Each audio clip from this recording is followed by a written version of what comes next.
आपको इस वक्त आ रही बड़ी खबर जो दिल्ली से आ रही है और बीजेपी की खेमे से बहुत अहम खबर है और ये एनडीए सरकार जो अभी शपथ ग्रहण होना बाकी है और जिसको लेकर के बैठकें चल रही हैं उससे जुड़ी हुई ये बहुत बड़ी अपडेट है। अपडेट ये है कि जो अहम मंत्रालय हैं और खास तौर पर सरकार में दूसरे तीसरे चौथे नंबर के मंत्रालय माने जाते हैं उन मंत्रालयों पर बीजेपी की ही नजर है और बीजेपी इन्हें अपने पास ही रखेगी, ये जानकारी मिल रही है। और क्या इस पर बाकी जो घटक दल हैं वो सहमत हैं? क्या वो इससे कम के मंत्रालय पर मान चुके हैं या फिर उन्हें मना लिया गया है?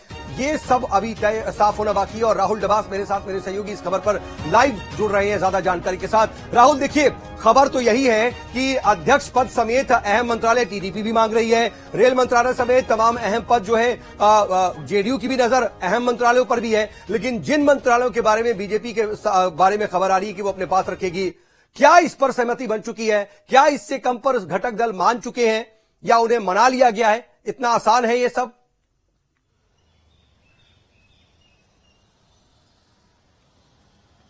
देखिए, अगर आज की बात करें, आज नीतीश कुमार ने अपने सांसदों के साथ बैठक ली है। ऐसे ही बैठकों का दौर आंध्र प्रदेश में भी चल रहा है। दरअसल अगर आंध्र प्रदेश को मैनेज करने की बात अगर पहले कर ली जाए तो आंध्र प्रदेश में भी चंद्रबाबू नायडू खुद मुख्यमंत्री की शपथ लेंगे, बीजेपी उस सरकार में शामिल होगी। तो अगर अहम मंत्रालय यहां दिल्ली में माने जाते हैं तो उन्हीं मंत्रालयों की मांग बीजेपी कर सकती है। बड़े मंत्रालय उन्हें राज्य के अंदर दिए जाए, उनके प्रतिनिधियों को दिए जाए, तो चंद्रबाबू नायडू को टीडीपी को मनाने की उस लिहाज से कोशिश चल रही है।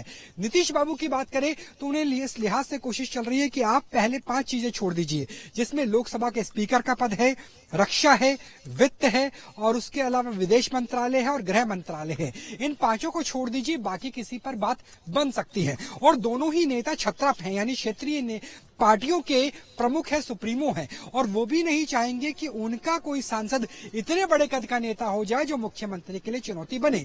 इन 5 चीजों को छोड़ देते हैं तो आपके पास भूतल परिवहन मंत्रालय है जो इस वक्त नितिन गडकरी के पास था। आपके पास रेल मंत्रालय है जो बिहार की पार्टियों की पहली पसंद रहा है, चाहे वो नीतीश कुमार हो, लालू प्रसाद यादव हो या फिर रामविलास पासवान हो, वो रेल मंत्रालय की तरफ नजर गड़ा के रखते थे। तो क्या रेल मंत्रालय दिया जा सकता है? अगर बिहार से जेडीयू की बात करें और टीडीपी की बात करें तो उनके पास कृषि भी है, उनके पास भारी उद्योग भी है जो विकल्प के तौर पे हो सकता है, उनके पास भूतल परिवहन भी है, जहाजरानी भी है, सिविल एविएशन भी है, क्योंकि सिविल एविएशन भी ऐसा मंत्रालय है जिसमें दक्षिण के राज्यों की काफी भूमिका रहती है।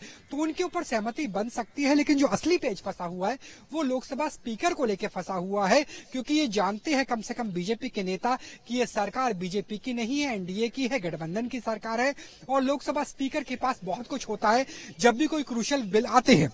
जेडीयू की तरफ से साफ कर दिया गया है कि अग्निवीर पर वो चाहते हैं कि पुनर्विचार हो, यूसीसी को लेकर सहमति बने, वन नेशन वन इलेक्शन के लिए वो सहमत है। तो ऐसे बीजेपी मैनिफेस्टो के कई बिंदु हो सकते हैं जहां पे स्पीकर का पद सबसे महत्वपूर्ण होगा और सबसे बड़ा पेज भी और अहम 5 मंत्रालयों को लेकर नहीं बल्कि स्पीकर के पद को लेकर है, जो फिलहाल हमें सूत्र जानकारी दे रहे हैं। ठीक है, लेकिन राहुल, ये भी जरा बताइए कि क्या ये भी संभव है कि कल जब एनडीए की बैठक हुई हमने वो सीट पोजिशनिंग भी देखी कि बगल में चंद्रबाबू नायडू, उसके ठीक बगल में नीतीश कुमार, फिर उसके बगल में एकनाथ शिंदे, ये, और उसके बाद जब ग्रुप फोटोग्राफ हुई तो भी वही पोजीशन रखी गई। क्या ये कल ही तय हो चुका है? क्या मोटे मोटे तौर पर इस बात पर सहमति बन चुकी है और उसके बाद फिर अपने अपने गुट में अपने अपने दलों के बीच इस पर मंथन हो रहा है?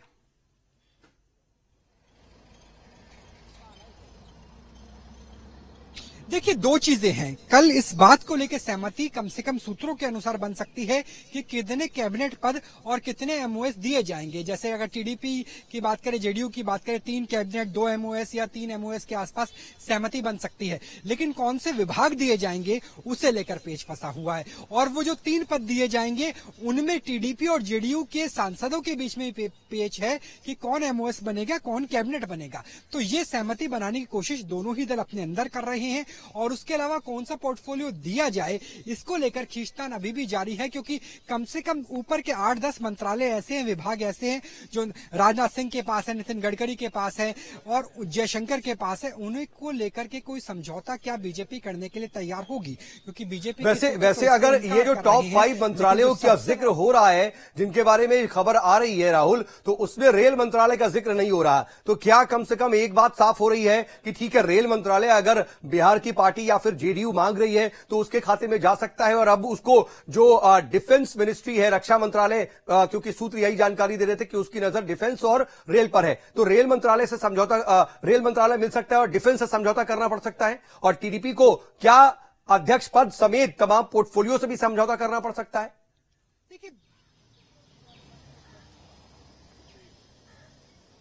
देखिए, बीच का रास्ता निकालने की कोशिश की जाएगी। भारी उद्योग की बात करें, आंध्र प्रदेश निवेश करना चाहता है, आंध्र प्रदेश को अपनी नई राजधानी बनानी है, क्योंकि इससे पहले सरकार में 3 राजधानी बनाने का विचार था, लेकिन नायडू एक राजधानी चाहते हैं। तो क्या सड़क परिवहन मंत्रालय, क्या अर्बन डेवलपमेंट मिनिस्ट्री, क्या भूतल और जहाजरानी मंत्रालय, क्या सिविल एविएशन मिनिस्ट्री, ये 4 मिनिस्ट्री ऐसे हैं जो दक्षिणी राज्यों के लिए मुफीद हो सकते हैं। इन पर समझौता बन सकता है, जो चार्ट पोर्टफोलियो आपको बताए। जेडीयू की बात करें तो रेल मंत्रालय के साथ, क्योंकि बिहार कृषि प्रधान राज्य भी है, तो एग्रीकल्चर मिनिस्ट्री के साथ एक समझौता बन सकता है, क्योंकि 5 पर नहीं होगा ये लगभग तय मान के चलिए, लेकिन बाकी भी ऐसे बहुत सारे पोर्टफोलियो हैं जहां पर सहमति बनने की गुंजाइश कम से कम अभी तक नजर आ रही है। लेकिन सहमति कब तक साफ हो जाएगी, सबसे बड़ा पेच फंसेगा, क्योंकि एक सरकार के गठन के बाद जी दोबारा भी अविश्वास प्रस्ताव आ सकता है। जी राहुल, तस्वीर कब तक साफ हो जाएगी, क्योंकि अभी तक तो शपथ ग्रहण की तारीख भी बिल्कुल साफ नहीं हुई। पहले 8 तारीख, फिर अभी ये बताया जा रहा है कि 8 नहीं 9 तारीख, 7 को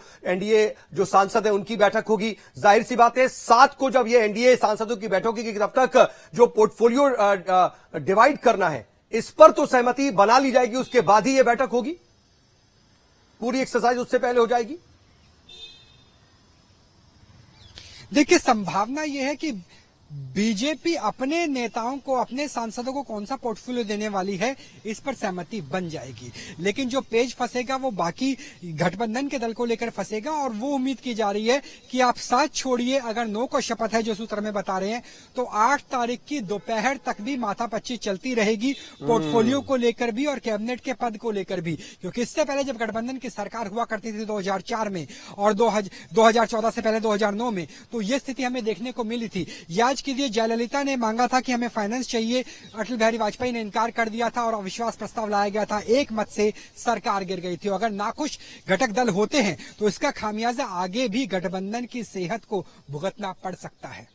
जी नहीं, लेकिन राहुल, जरा ये भी जरूर बता दीजिए कि बात मुख्य तौर पर जेडीयू और टीडीपी की ही हो रही है, लेकिन और भी घटक दल हैं जिन्होंने बहुत अच्छा परफॉर्म किया है। एलजेपी की बात कर ले तो 5 सीटों पर लड़ी, 5 की 5 सीटें उसने जीत ली। तो जाहिर सी बात है चिराग पासवान का कद भी कहीं ना कहीं इस सरकार में उसी हिसाब से रखना पड़ेगा, हिस्सेदारी वैसी ही देनी पड़ेगी।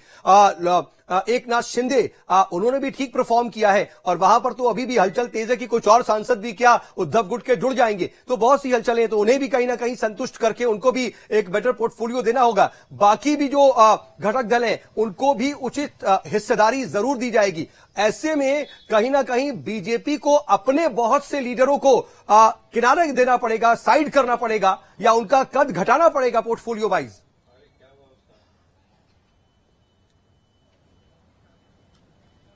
निश्चित तौर से घटाना पड़ेगा। गुजरात में एक सीट छोड़कर के सारी बीजेपी के पास है, मध्य प्रदेश की 29 बीजेपी के पास है, छत्तीसगढ़ में एक छोड़कर के सारी बीजेपी के पास है, दिल्ली, उत्तराखंड, हिमाचल प्रदेश की तमाम सीटें जितनी है 7, 5 और 4 वो सारी बीजेपी के पास है।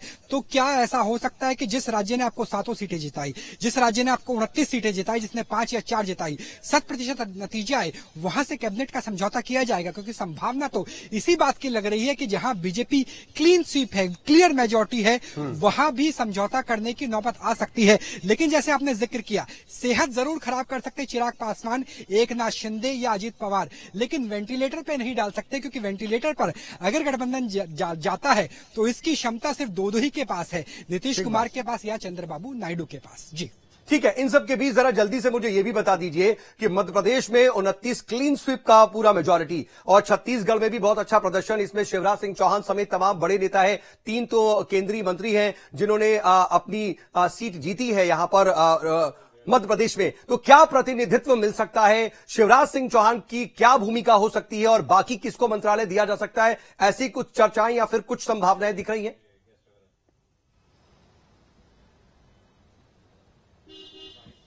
देखिए, ज्योतिरादित्य सिंधिया यानी गुना से जीते हुए सांसद और अगर बात की जाए शिवराज सिंह चौहान की यानी विदिशा से जीते हुए सांसद, ये दोनों निश्चित तौर पे कैबिनेट मंत्री होंगे, लेकिन एमओएस की संख्या कम हो सकती है। छत्तीसगढ़ की बात करें, हो सकता है वहां से एक ही कैबिनेट मंत्री हो। तो नहीं, लेकिन फग्गन सिंह कुलस्ते को रखना भी तो मजबूरी होगी आदिवासी चेहरे के तौर पर।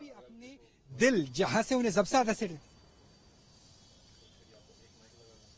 निश्चित तौर से फग्गन सिंह कुलस्ते एक बड़ा चेहरा रहे हैं और उन्हें कैबिनेट में जगह दी जाएगी। अगर कैबिनेट में नहीं दी जाएगी तो एमओएस के लायक वो लगते हैं, उन्हें कैबिनेट का स्टेटस दिया जाएगा। लेकिन कैबिनेट के स्टेटस के साथ क्या इंडिपेंडेंट चार्ज भी एक बीच का विकल्प हो सकता है? बहुत से एमओएस और कैबिनेट के बीच में इंडिपेंडेंट चार्ज होता है, तो वो होगा। अगर शिवराज सिंह चौहान कैबिनेट मंत्री बनते हैं तो क्या बड़ा इंपॉर्टेंट पोर्टफोलियो दिया जाएगा या मध्यम स्थिति का दिया जाएगा?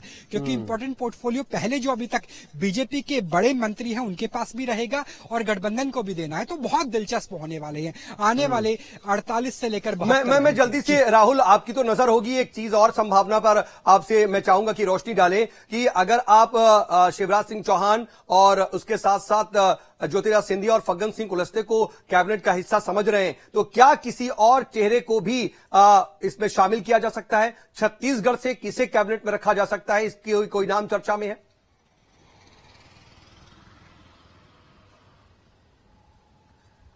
देखिए, छत्तीसगढ़ से निश्चित तौर से एक कैबिनेट मंत्री होगा। उम्मीद की जा रही है कि एक कैबिनेट मंत्री दिल्ली से भी होगा, एक होगा उत्तराखंड से और एक होगा हिमाचल प्रदेश से। ये जरूर होने की संभावना है क्योंकि वो राज्य हैं जहाँ पे क्लीन स्वीप मेजॉरिटी मिली है। लेकिन कौन चेहरा होगा, कौन नाम होगा, इसके लिए कम से कम कल जो बीजेपी की अहम बैठक होने वाली है 11 बजे, उसका इंतजार जरूर करना चाहिए। जी। और इन सब के बीच देखिए शपथ ग्रहण को लेकर के और जो बैठकों का दौर जारी है, मुझे जरूर ये भी बता दीजिए कि चाहे वो बीजेपी की बैठक हो रही है या फिर टीडीपी और जेडीयू की, जाहिर सी बात है बाकी घटक दल भी बैठक कर रहे हैं, वो भी अपनी हिस्सेदारी को लेकर के बातचीत कर रहे हैं, मंथन कर रहे हैं। अनुप्रिया पटेल की पार्टी हो जाए या फिर चिराग पासवान की, एकनाथ शिंदे की, इनको क्या हिस्सेदारी दी जा सकती है? इनके दल से कितने लोगों को मंत्रिमंडल में जगह दी जा सकती है?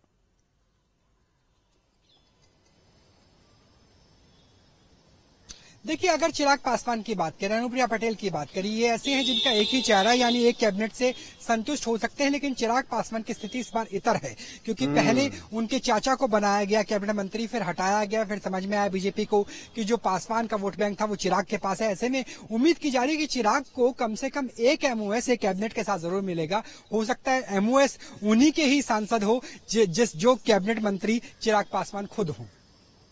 ठीक है, तो बड़ा दिलचस्प नजर आ रहा है। और ये देखिए राहुल, मुझे ये भी जरूर बताइए कि सरकार का फिर इस तरीके से सेहत और भविष्य क्या नजर आता है, क्योंकि हमने 10 साल में कम से कम इस तरह की बातचीत नहीं की है। 10 साल में सिर्फ ये बात होती थी कि किसको कौन सा कद दिया जाएगा और कौन सा मंत्रालय मिलेगा, और इतना माथापच्ची होती दिखाई नहीं दी। 10 साल बाद जब ये गठबंधन की सरकार बन रही है, भारतीय लोकतंत्र के लिहाज से ये कितना स्वस्थ नजर आता है और आगे भारत के विकास के लिए ये कितना बेहतर संकेत दिखाई देता है। क्योंकि कई बार बीजेपी ये कहती है कि हमें मजबूत सरकार बनाइए और मजबूत सरकार की वजह से ही हम अपने कोर एजेंडों को लागू कर पाएंगे। अभी वो इतना आसान दिखेगा नहीं। यूसीसी की भी आपने जिक्र कर दिया बात, वन नेशन वन इलेक्शन की बात कर दी और तमाम और दूसरे कोर मुद्दे हैं।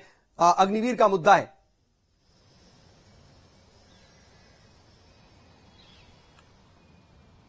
देखिए, अगर बीजेपी के मैनिफेस्टो की बात करें तो मैनिफेस्टो पूरा करना, या जिस तरह से प्रधानमंत्री कह रहे थे कि ट्रेलर है, पिक्चर 5 साल में आएगी, तो वो कुछ हद तक मुश्किल नजर आता है। अब स्थिति होगी सरकार गठन के बाद कि आने वाले कुछ महीनों में क्या होता है।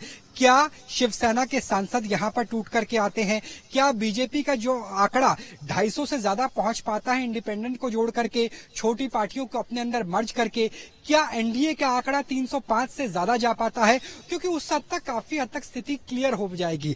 अगर ये नहीं होता है तो चंद्रबाबू नायडू और नीतीश कुमार ही किंग मेकर की भूमिका में रहेंगे, और दोनों अगर कभी किसी मुद्दे पर खफा हो जाते हैं नरेंद्र मोदी सरकार से, तो सेहत बचाना बहुत मुश्किल होगा। यानी अच्छा ठीक है, मुझे एक चीज की जानकारी और दे दीजिए राहुल की क्या हमने देखा है कि इससे पहले जब गठबंधन की सरकारें रही हैं तो कॉमन मिनिमम प्रोग्राम बनते रहे हैं, क्योंकि इससे पहले पॉलिसी पैरालिसिस तक की बातें सामने आती रही हैं और बड़ा मुद्दा बन जाता था। तो वो स्थिति ना बने उसके लिए क्या कोई कॉमन मिनिमम प्रोग्राम पर भी सहमति हुई? कल बातचीत में कुछ ऐसी भी बातें आई क्या बैठक में, या फिर अभी इसको भविष्य के लिए छोड़ दिया गया है?